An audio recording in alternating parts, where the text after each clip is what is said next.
Transistor के अभिविन्यास या विविध अभिविन्यास। ट्रांजिस्टर के अभिविन्यास से मतलब है कि किसी एम्पलीफायर परिपथ में जो ट्रांजिस्टर होता है उसको तीन प्रकार से अपन संयोजित कर सकते हैं, और ये जो तीन परिपथ होते हैं ट्रांजिस्टर के, उन्हीं को बेसिक अभिविन्यास कहते हैं। ट्रांजिस्टर परिपथ होता है उसमें ट्रांजिस्टर के किन्हीं भी दो टर्मिनल या अपन बोले इलेक्ट्रोड के मध्य इनपुट सिग्नल दिया जा सकता है, एवं एक टर्मिनल को विनिष्ट रखते हुए अपन अगर तीसरे व विनिष्ट टर्मिनल से आउटपुट लिया जाए तो इस प्रकार का जो कॉम्बिनेशन होता है उसमें तीन बेसिक अभिविन्यास अपने को प्राप्त होते हैं, कॉमन बेस और कॉमन एमिटर और कॉमन कलेक्टर। कॉमन बेस का मतलब होता है कि इसमें आउटपुट और इनपुट दोनों के लिए बेस को कॉमन रखा जाता है।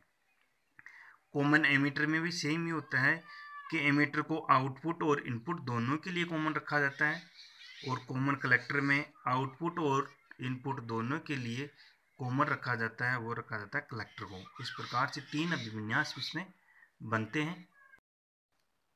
ट्रांजिस्टर के अभिविन्यास पढ़ रहे थे अपन।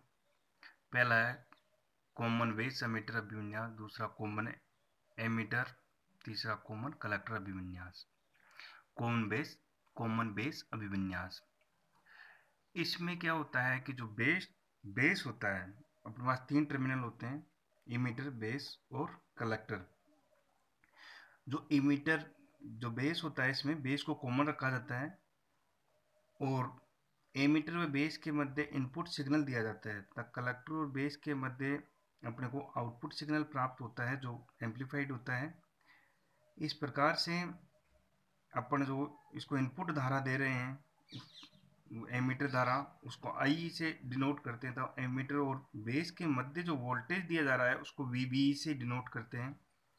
कलेक्टर धारा आई सी तक कलेक्टर व बेस के मध्य जो वोल्टेज दिया जा रहा है उसको अपन वीबीसी से डिनोट करते हैं। और ये चारों राशियां परिवर्तनशील होती है। इन चारों राशियों में से किन्हीं भी दो के मध्य अगर अपन ग्राफ खींचे तो उसको अपन ट्रांजिस्टर के अभिलाक्षणिक कहते हैं। ट्रांजिस्टर के अभिलाक्षणिक कहते हैं। इस प्रकार से इसका संयोजन होता है। पीएनपी ट्रांजिस्टर है जिसमें एक सिग्नल है और एक वोल्टेज बाहर से सप्लाई किया जा रहा है, जिसे बैटरी से कनेक्ट किया गया है, और इस बैटरी का पॉजिटिव टर्मिनल है जो इमीटर से कनेक्ट किया गया है, दूसरी जो बैटरी है उसका नेगेटिव है जो कलेक्टर से कनेक्ट किया गया है, और बेस को अपन ने ग्राउंड किया है।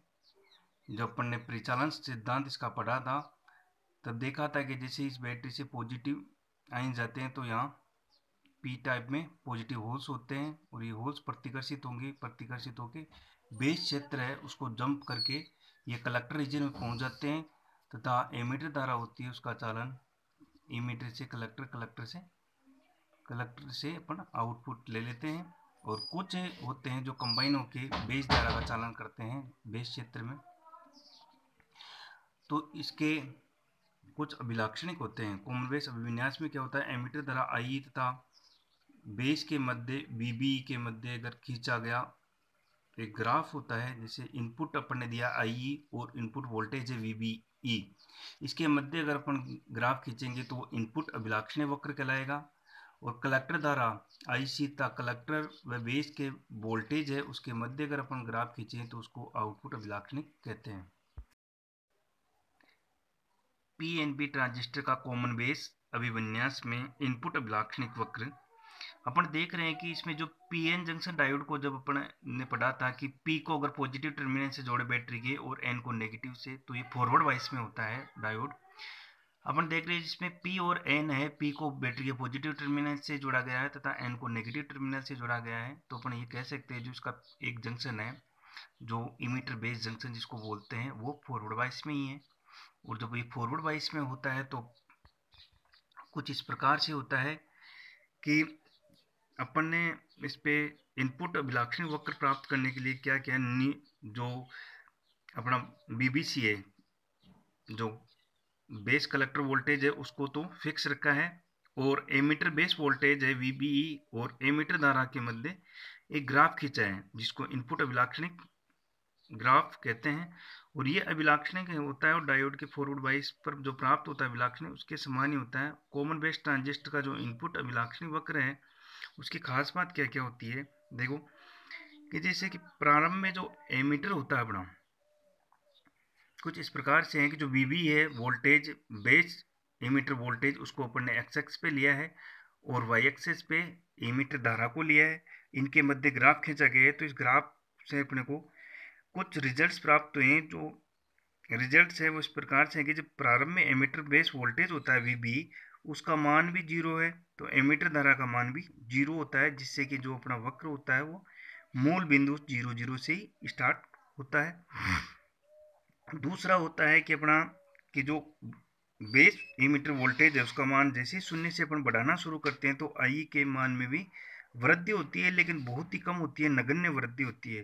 परंतु जैसे जैसे अपन वीबी का मान जो इनपुट वोल्टेज है उसका मान बढ़ाना शुरू करते हैं तो एक फिक्स वोल्टेज होता है, नियत वोल्टेज होता है, उससे ऊपर अगर वोल्टेज बढ़ाते हैं अपन तो उस टाइम पे जो आई का मान होता है इमीटर धारा का मान वो तीव्रता से बढ़ता है। और जिस वोल्टेज पे इस धारा का मान तीव्रता से बढ़ता है उसको थ्रेशोल्ड वोल्टेज या नी वोल्टेज कहते हैं।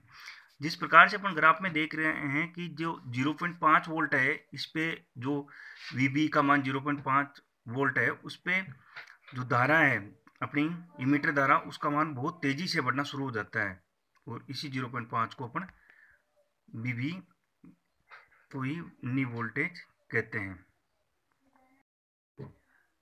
जो थ्रेशोल्ड वोल्टेज होता है उसका मान ट्रांजिस्टर की प्रकृति के अनुसार अलग अलग होता है। ट्रांजिस्टर की प्रकृति से मतलब है कि जैसे जो अपन ने पी टाइप का जो सेमीकंडक्टर एक्सटेंसिव सेमीकंडक्टर यूज किया है, एन टाइप का किया है, उसमें डोपिंग लेवल कितना है, कितनी उसमें डोपिंग की है, मतलब अशुद्धियाँ कितनी मिलाई गई है उस पर डिपेंड करता है, और उसका घनत्व कितना है, तथा अपन ने जो वोल्टेज अप्लाई किया है उसमें प्रतिरोध भी उत्पन्न होता है। तो अपन ये कह सकते हैं कि ट्रांजिस्टर की प्रकृति के अनुसार थ्रेशोल्ड वोल्टेज का मान 0.1 वोल्ट से लेकर 0.5 वोल्ट के मध्य होता है। और इस प्रकार जो ट्रांजिस्टर का जो इनपुट अभिलाक्षणिक होता है उसमें ट्रांजिस्टर का इनपुट एक गतिज प्रतिरोध होता है, मतलब ये प्रतिरोध होता है वो कंटिन्यूसली चलता रहता है कि जैसे वोल्टेज और इमीटर धारा चेंज होती रहती है, तो उसका जो प्रतिरोध होता है वो गतिज प्रतिरोध होता है। अपन जानते हैं कि जो प्रतिरोध होता है वो होता है वोल्टेज बटा धारा। इसमें वोल्टेज को लिखा है अपन ने del V B, input voltage अपने पास वी बी है बेस इमीटर वोल्टेज, तथा इनपुट धारा है del E, del I E, del emitter धारा। तो अपने पास जो गतिज प्रतिरोध होगा वो होगा del V B upon del I E. Common base transistor के लिए गतिज प्रतिरोध होता है उसका मान बहुत ही कम होता है, लगभग 20 से लेकर 100 ओम के मध्य का होता है। आउटपुट अभिलाक्षणिक वक्र। आउटपुट अभिलाक्षणिक वक्र अपन कॉमन बेस अभिविन्यास का अगर आउटपुट अभिलाक्षणिक वक्र खींचे तो जो इनपुट धारा है आई ई उसका मान नियत रखें, तथा जो कलेक्टर धारा और जो अपना बेस और कलेक्टर वोल्टेज है उसके मध्य अगर ग्राफ खींचें तो उसको आउटपुट अभिलाक्षणिक वक्र कहते हैं। अपन ने जो इसमें कनेक्ट कर रखा है वो कुछ इस प्रकार से है। तो जो वीबीसी जो वोल्टेज दे रखा है उसको अपन ने नेगेटिव से जोड़ा है पी को, तो इसको अपन ये कह सकते हैं कि ये रिवर्स वाइज में होगा। इसमें कुछ रीजन्स है, सेक्री रीजन है, सेचुरेशन रीजन है, कट ऑफ रीजन्स है। इनके बारे में वैसे तो अपन इस चैप्टर में डिटेल से अध्ययन करेंगे, अपना ये टॉपिक भी रहेगा इसमें, लेकिन इसको थोड़ा समझने के लिए ग्राफ को थोड़ा सा एक बार देख लेते हैं कि जो अगर एमीटर जंक्शन फॉरवर्ड वाइस में हो और कलेक्टर जंक्शन रिवर्स वाइस में होगा तो इसको सेक्री रीजन कहते हैं, एक्टिव क्षेत्र। और अगर अपना एमीटर जंक्शन है वो फॉरवर्ड वाइस में हो और जो कलेक्टर जंक्शन है वो भी फॉरवर्ड वाइस में हो तो इसको सेचुरेशन मोड कहते हैं, सेचुरेशन रीजन कहते हैं। और अगर अपना जो ये एमीटर जंक्शन है वो रिवर्स वाइस में हो और कलेक्टर जंक्शन भी रिवर्स वाइस में हो तो इसको कट ऑफ रीजन कहते हैं। और अगर अपना एमीटर जंक्शन है वो रिवर्स वाइस में हो और कलेक्टर जंक्शन फॉरवर्ड वाइस में हो तो इसको इन्वर्ट रीजन या इन्वर्टेड क्षेत्र कहते हैं। अपने को जो इससे जो प्राप्त हुआ है निष्कर्ष, जो ये ग्राफ है आउटपुट ग्राफ, इससे जो निष्कर्ष निकलते हैं वो कुछ इस प्रकार से हैं कि जैसे आउटपुट अभिलाक्षणिक वक्र, जो कॉमन बेस अभिविन्यास है उसका आउटपुट अभिलाक्षणिक वक्र है, उससे कुछ अपने को रिजल्ट्स प्राप्त होते हैं। वो इस प्रकार से है कि जैसे कलेक्टर बेस वोल्टेज होता है बीबीसी जब धनात्मक होता है, जैसे सेचुरेशन क्षेत्र जो दिखा रखा है सेचुरेशन मोड में होता है, जो तब कलेक्टर धारा होती है उसका मान तीव्रता से घटता है।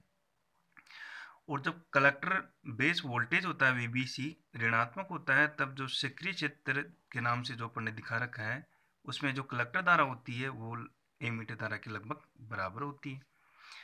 और जब अपने पास ये जो एमीटर होता है, एमीटर धारा जीरो होती है, तब भी कलेक्टर धारा अपने पास जीरो नहीं होती है, क्योंकि अपन ने जब पढ़ा था कि जो डायोड रिवर्स वाइज में होता है उस टाइम पे उसमें एक लीकेज धारा या लीकेज करंट प्रवाहित होती है। उस कारण से जो लीकेज करंट होती है वो इसको जीरो नहीं होने देती।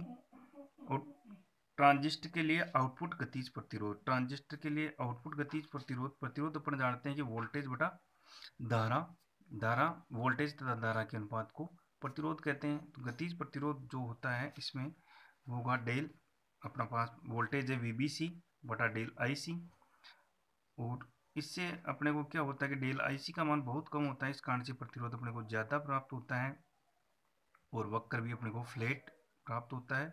आउटपुट गतिज प्रतिरोध का मान लगभग 1 मेगा ओम होता है। ट्रांसफर अभिलाक्षणिक वक्र, जो अपना कॉमन बेस होता है उसका ट्रांसफर अभिलाक्षणिक वक्र होता है। ट्रांसफर अभिलाक्षणिक वक्र का मतलब है कि जो इनपुट धारा है और आउटपुट धारा है उनके बीच में अगर ग्राफ खींचा जाए तो उसको ट्रांसफर अभिलाक्षणिक वक्र कहते हैं। इनपुट धारा हमारे पास इमीटर और आउटपुट में अपने पास कलेक्टर धारा प्राप्त हो रही है और इन दोनों के बीच में ही ग्राफ खींचा गया है। तो जब ये ग्राफ खींचते हैं तो जो वोल्टेज होता है कलेक्टर बेस वोल्टेज वीसीबी, उसको तो नियत रखा जाता है, फिक्स रखा जाता है, और जो आउटपुट धारा आईसी और इनपुट धारा आई के मध्य एक ग्राफ खींचा जाता है जिसको जो परिवर्तन अपने को दिखाता है। और ये जो ग्राफ अपने को प्राप्त होता है वो एक स्ट्रेट लाइन प्राप्त होती है, यानी अपन ये कह सकते हैं कि जैसे इमीटर धारा बढ़ाते हैं कलेक्टर धारा भी बढ़ती जाती है। इस ग्राफ से अपने को कुछ रिजल्ट्स प्राप्त होते हैं। वो रिजल्ट्स इस प्रकार से हैं कि जो धारा गेन होती है अल्फा वो बहुत ही कम होती है, लगभग 0.98 के लगभग। धारा गेन का मतलब है कि जो आउटपुट धारा तथा इनपुट धारा का जो अनुपात होता है उसको अल्फा धारा गेन कहते हैं, यानी लाभ, धारा का लाभ। इनपुट गतिज प्रतिरोध होता है, जो इनपुट गतिज प्रतिरोध है उसका मान, इनपुट गतिज प्रतिरोध का मान तो बहुत कम होता है 20 ओम के लगभग, लेकिन आउटपुट गतिज प्रतिरोध होता है आर नोट, उसका मान बहुत ज़्यादा होता है, लगभग 1 मेगा ओम के बराबर। रिवर्स लीकेज धारा जो होती है अपने इसमें जो धारा बहती है रिवर्स लीकेज धारा, अगर अपने पास पदार्थ जर्मेनियम का होगा तो उसके लिए 2 से 5 माइक्रो एम्पियर होगी, अगर सिलिकॉन का होगा तो 0.02 माइक्रो एम्पियर धारा इसमें प्रवाहित होती है। ये इसके ट्रांसफर अभिलाक्षणिक वक्र है जिसके रिजल्ट्स अपने को प्राप्त होते हैं। कॉमन एमिटर अभिविन्यास, कॉमन एमिटर अभिविन्यास देखो, ट्रांजिस्टर में 3 टर्मिनल होते हैं, एक बेस, एक एमिटर और एक कलेक्टर। अपने को 2 टर्मिनल इनपुट के लिए चाहिए होते हैं और 2 ही आउटपुट के लिए टर्मिनल चाहिए होते हैं। अब एक टर्मिनल होगा जिसको अपने को कॉमन यूज करना पड़ेगा, और इसमें इस प्रकार का जो विन्यास है जिसमें इमीटर को कॉमन रखा जाता है तो उसको कॉमन इमीटर अभिविन्यास कहते हैं। एक एनपीएन ट्रांजिस्टर है जिसका इस प्रकार से संयोजन किया गया है, जो एक बैटरी यूज की गई है, इस बैटरी से जो बेस है इसको पॉजिटिव टर्मिनल से जोड़ा गया है, जो बेस और इमीटर के मध्य जो वोल्टेज अप्लाई किया गया है उसको VBE बोलेंगे, तथा कलेक्टर रीजन और इमीटर के बीच में वोल्टेज अप्लाई किया गया है उसको VCE बोलते हैं। RL एक लोड रेजिस्टेंस है जिसके थ्रू अपन आउटपुट प्राप्त करेंगे। जो इनपुट धारा है वो दी जा रही है बेस के थ्रू, बेस आधार के थ्रू IB, और जो आउटपुट अपने को प्राप्त होगा वो IC यानी कलेक्टर धारा के रूप में अपने को प्राप्त होगा। इस प्रकार से इसका कॉन्फ़िगरेशन होता है और कॉमन इमीटर का संयोजन होता है। कॉमन इमीटर अभिविन्यास में भी उसी प्रकार से इनपुट अभिलाक्षणिक, आउटपुट अभिलाक्षणिक और ट्रांसफर अभिलाक्षणिक होते हैं, जिस प्रकार से कॉमन बेस में होते हैं। फर्क इतना होता है कि इसमें जो इनपुट दिया जाता है वो टर्मिनल्स अलग होते हैं और आउटपुट के टर्मिनल्स अलग होते हैं। इनपुट अभिलाक्षणिक वक्र खींचा जाएगा, उसके लिए जो अपन ने इनपुट धारा दी है और इनपुट वोल्टेज दिया है उसके मध्य खींचा जाएगा। अपने इनपुट धारा दी है वो है बेस में IB तथा एमीटर तथा बेस वोल्टेज दिया है VB, जो अपन ने एमीटर और बेस के मध्य इनपुट वोल्टेज दिया है। तो जो अभिलाक्षणिक वक्र प्राप्त होता है वो कुछ इस प्रकार से होता है कि जब VB है वो x एक्सिस पे अपन ने लिया है VB वोल्टेज और y एक्सिस पे लिया है IB धारा, इनपुट धारा जो बेस धारा है, इनके मध्य जब वक्र खींचा जाता है तो लगभग उसी प्रकार का प्राप्त होता है, क्योंकि इसमें जो डायोड होता है वो फॉरवर्ड वाइज में होता है। और जो जैसे जैसे अपन VB का मान बढ़ाते जाते हैं, वोल्टेज का मान बढ़ाते हैं, तो धारा का मान धीरे धीरे बढ़ता है पहले तो, और एक निश्चित वोल्टेज होता है जिसको थ्रेशोल्ड वोल्टेज या अपन नी वोल्टेज कहते हैं, उसके बाद से धारा का मान तेजी से बढ़ना शुरू हो जाता है। और ये ट्रांजिस्टर की प्रकृति के अनुसार थ्रेशोल्ड वोल्टेज होता है उसका मान 0.1 से लेकर 0.5 के मध्य होता है। और अपने को जो इनपुट रेजिस्टेंस होता है, रेजिस्टेंस अपन जानते हैं कि वोल्टेज अपॉन धारा होती है, तो जो इनपुट रेजिस्टेंस होता है आर इन वो होता है डेल VB बटा डेल IB, जबकि जो VC है जो आउटपुट वोल्टेज है उसको कांस्टेंट रखा जाता है। वोल्टेज गेन का मतलब है कि जो इनपुट वोल्टेज दिया है उससे अगर आउटपुट वोल्टेज का मान अधिक प्राप्त होता है तो इसको वोल्टेज गेन कहते हैं। आउटपुट वोल्टेज को V0 या V आउट तथा इनपुट वोल्टेज को V इन के अनुपात को वोल्टेज गेन कहते हैं। वोल्टेज गेन इक्वल टू होगा V आउट अपॉन V इन। अब वोल्टेज बराबर होगा V इक्वल टू होता है IR, और धारा गेन अपने को प्राप्त हुआ है beta equal to IC upon IB, तथा रेजिस्टेंस है आउटपुट रेजिस्टेंस तो है R out upon R in. तो अपन कह सकते हैं कि जो वोल्टेज गेन होगा beta into R out upon R in. Power किसी ट्रांजिस्टर के जैसे आउटपुट पावर अगर इनपुट पावर से अधिक है तो उसको पावर गेन कहते हैं, और ये पावर गेन होती है उसको अपन लिख सकते हैं कि पावर गेन बराबर P आउट अपॉन P इन, और P इक्वल टू होता है VI या P इक्वल टू होता है I स्क्वायर R। तो I जो अपने धारा गेन है वो है बीटा, तो बीटा बराबर होता है IC अपॉन IB। तो अपन पावर गेन को लिख सकते हैं beta square into R out upon R in. Common emitter अभिविन्यास का ट्रांसफर अभिलाक्षणिक वक्र। ट्रांसफर अभिलाक्षणिक वक्र होता है वो जो आउटपुट करंट होती है जो अपने पास होती है कलेक्टर करंट या आउटपुट करंट, और बेस धारा या इनपुट करंट उसके सापेक्ष जो ग्राफ खींचा जाता है उसी को अपन ट्रांसफर अभिलाक्षणिक वक्र कहते हैं। और ये ट्रांसफर अभिलाक्षणिक वक्र होता है अपने को ये एकदम सीधी रेखा प्राप्त होती है।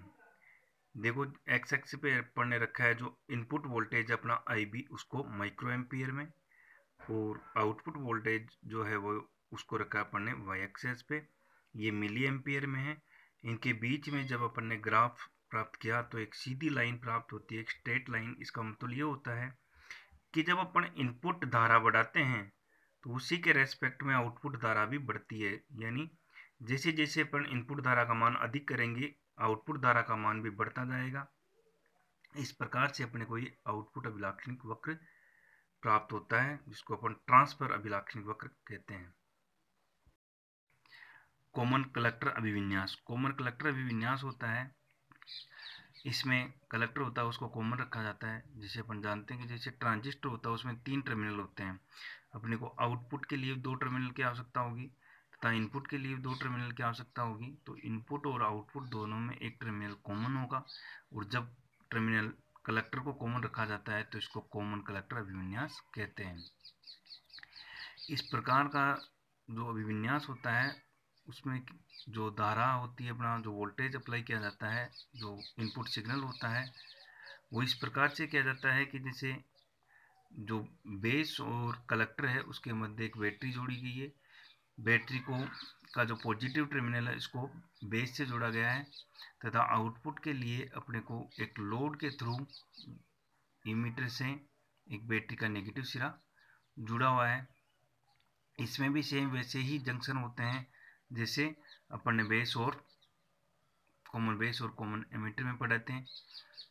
इसी प्रकार से इसमें भी जंक्शन होते हैं